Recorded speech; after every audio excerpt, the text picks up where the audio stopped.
Peace and welcome back, family. I'm Allen Bey, and this is Awaken Your Light, where we decode the ancient science of Vedic astrology so that you can understand your divine blueprint and walk in clarity, strength, and truth. In our previous episodes, we explored the sun, which is the soul, and the moon, the emotional mind. Today we continue our journey through the grahas, which are the celestial administrators of destiny, by turning our focus to Mercury, known in Sanskrit as Budha. But before we begin, remember our standing disclaimer, an extremely important disclaimer. Every birth chart is unique, like a cosmic Rubik's Cube with countless combinations. What we share here are general, foundational interpretations to help you build understanding. But for accurate insight into your chart, your dashas, your aspects, your yogas, your strengths, and your afflictions, please consult a qualified Vedic astrologer, Yodish practitioner, or tantric adept who can render remedies tailored specifically to your situation.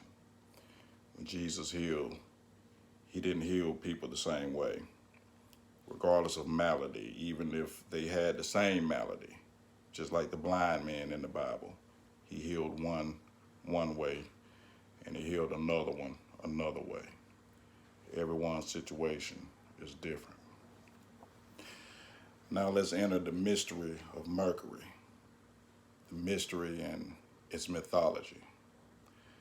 Mercury holds one of the most fascinating stories in the celestial world, a story of attraction, conflict, shame, divine intervention, and ultimate clarity. The story begins with Tara, the devoted wife of Brihaspati, known as Jupiter, the guru of the gods. Although Tara was committed to her husband, she fell under the enchanting influence of Chandra, the moon, radiant, charming, and seductive. But let me not sugarcoat it. Tara was fine. In fact, she was so fine that Chandra had to kidnap her. Their union resulted in Tara becoming pregnant. When Brihaspati discovered this, a cosmic conflict erupted. Brihaspati demanded that Tara be returned to him, but Chandra refused to give her up.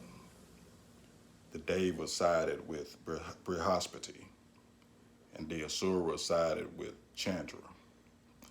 A divine standoff threatened to destabilize the heavens. Then finally, Lord Brahma intervened, restoring order. He commanded Tara to return to Brihaspati, and she did. When the child was born, glowing with brilliance and intelligence, Brihaspati asked, "Whose child is this?" Tara, after much hesitation, confessed, "This is the son of Chandra." And thus was born Budha, aka Mercury, the celestial being who carried the emotional imprint of the moon, the intellectual lineage of Jupiter, and the karmic imprint of the controversy surrounding his birth. But before he was conceived, and because he was conceived in conflict between emotion and reason, between desire and duty, between intuition and intellect, Mercury became neutral, analytical, observant, and detached. He is the cosmic messenger, the one who sees both sides. He represents language, logic, speech, writing, business, trade, nervous energy, youthfulness, and communications of all kinds. Wherever Mercury sits in your chart, it reveals how you think, speak, learn, and interpret reality. Now let's look at the quality of Mercury's in the 12 houses.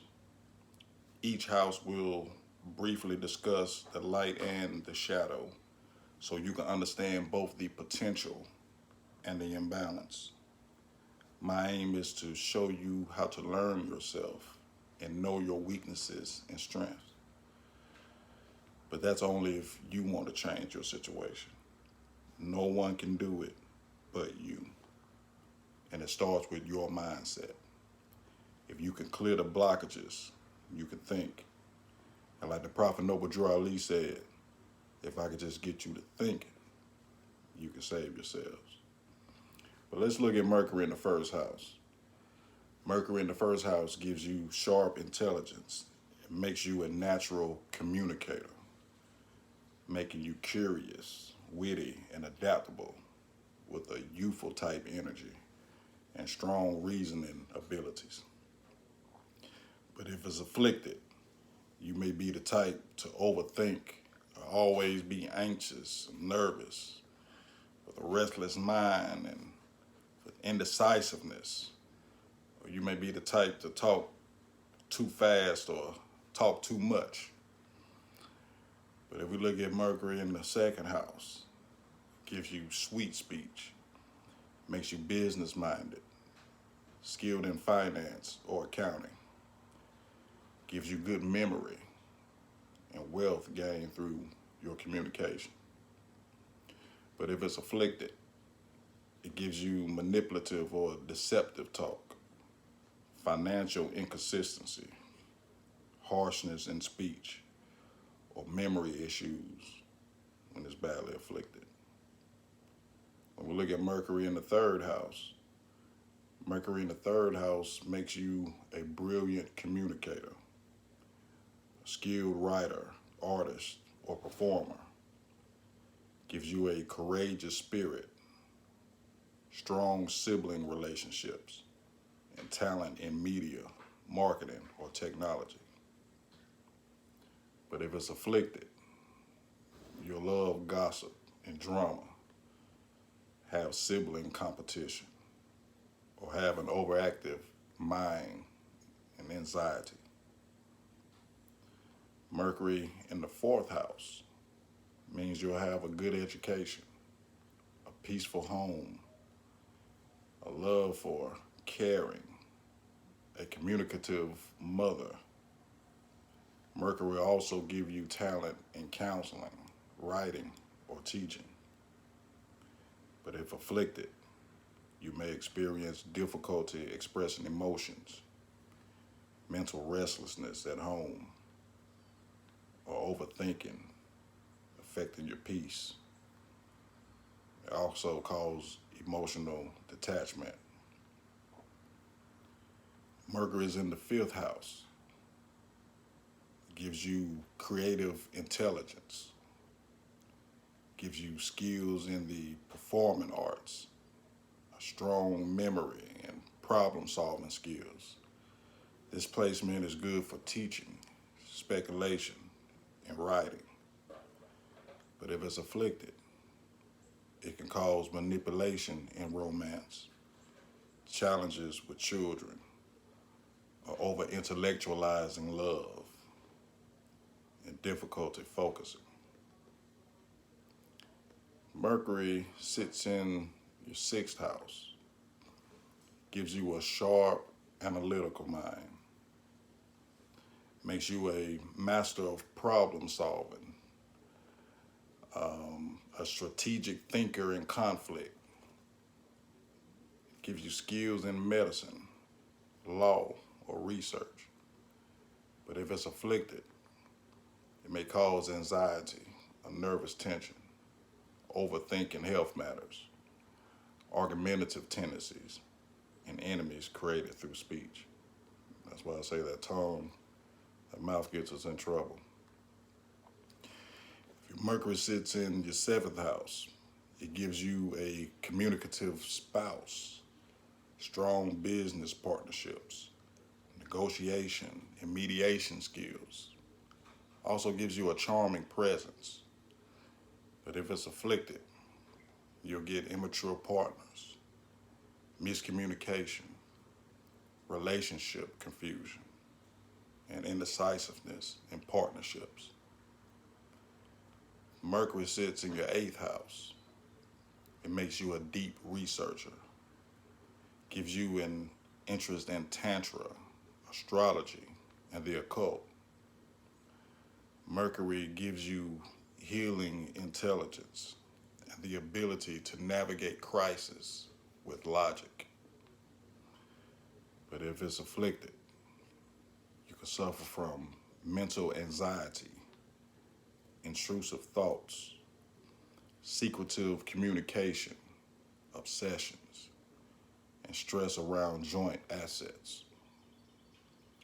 Mercury sits in your 9th house.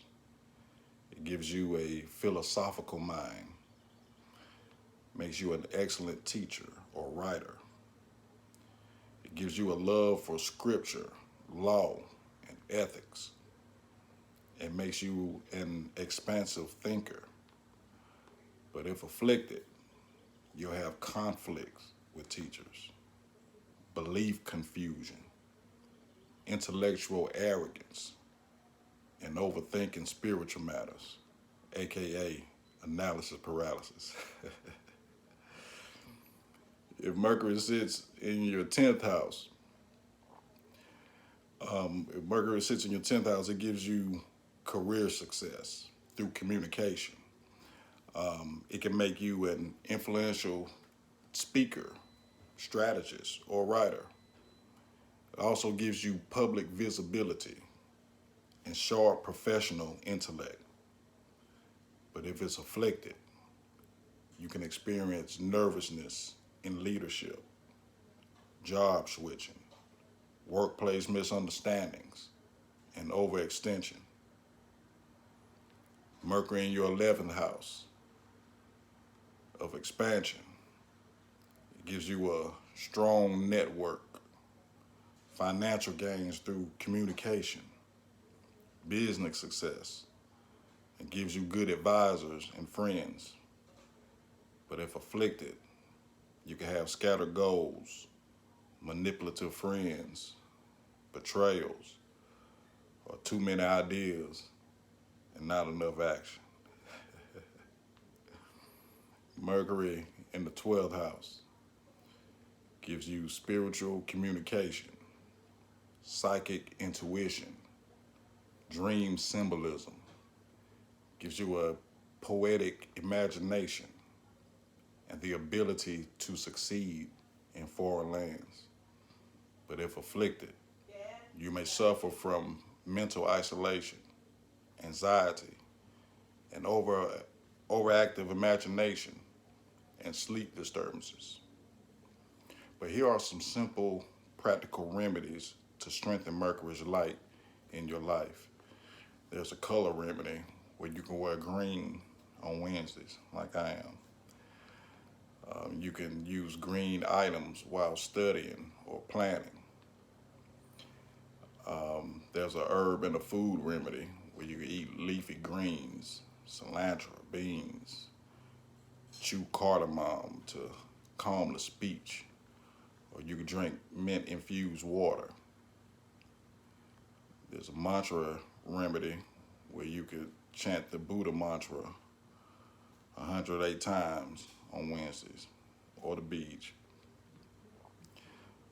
Offering, you can offer green lentils, green apples, fresh flowers. You can donate books, pens, or notebooks to students. A good behavior remedy is to speak slowly and mindfully. You could journal regularly.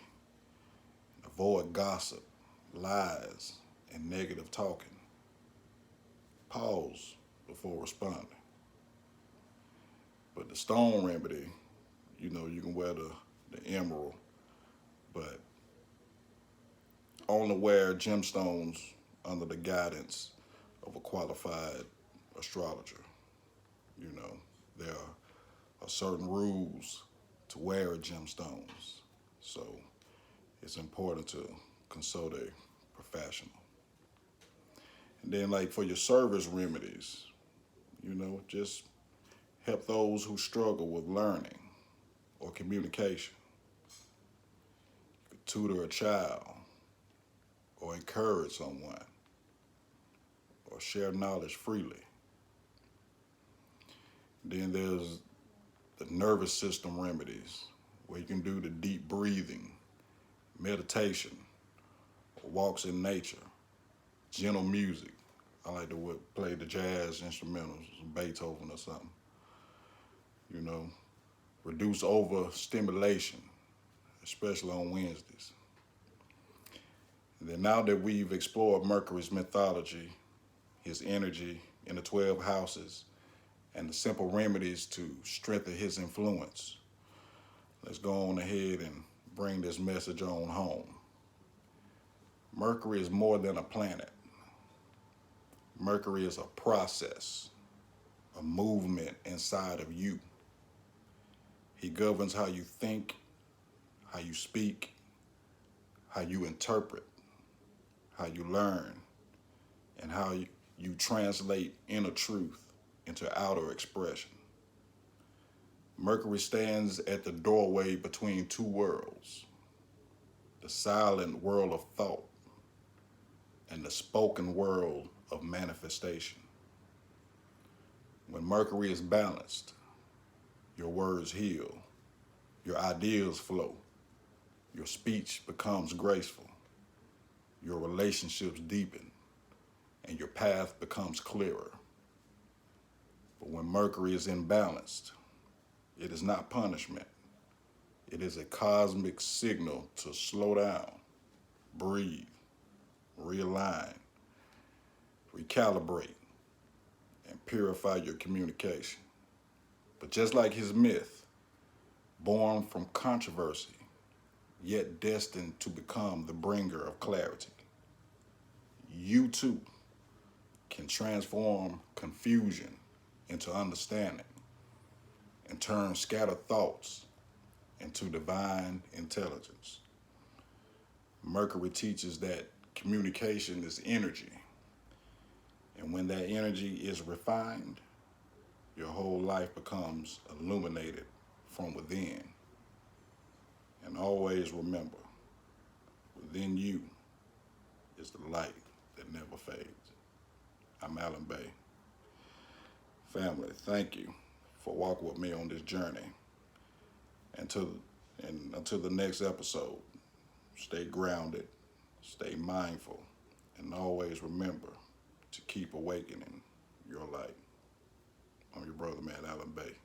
Peace and love.